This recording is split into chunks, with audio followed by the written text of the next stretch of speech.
We should not be changing laws from a place of anger. Let's talk about it. It's a disability thought with Joel.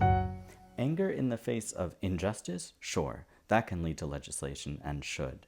But if you are angry at a group of people, if you don't believe they should exist, or if you don't think the government should care for them, no. There's currently a lawsuit backed by 17 of 50 states that wants to call a seminal piece of disability legislation, Section 504, unconstitutional. 17 out of 50 states support this, and the voting public agrees. Here's what's happening. Because of this anger in so many people, because so many people hear the phrase gender dysphoria and immediately go on an emotional tirade against trans people, an entire piece of legislation is at risk that not only affects trans people, also affects disabled people. This is not how we should be changing laws. Look, Section 504 is one of the most important pieces of disability legislation ever.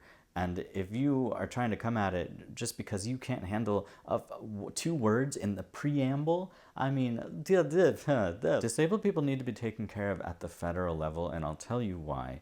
The world generally does not care about disabled people.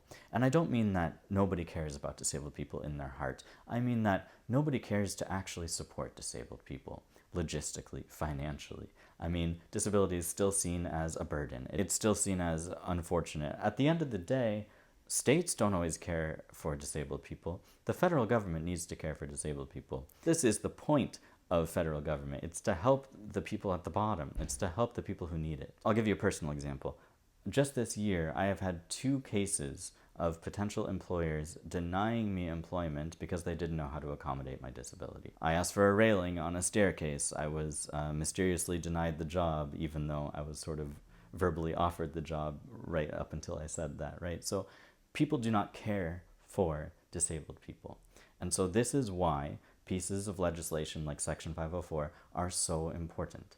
And I need you to understand this. I know that I'm talking to most of the people who agree with me, but hopefully this gets out to some people who don't agree with me. And I need you to deeply understand that your anger should not be responsible for millions of people not getting the support that they need.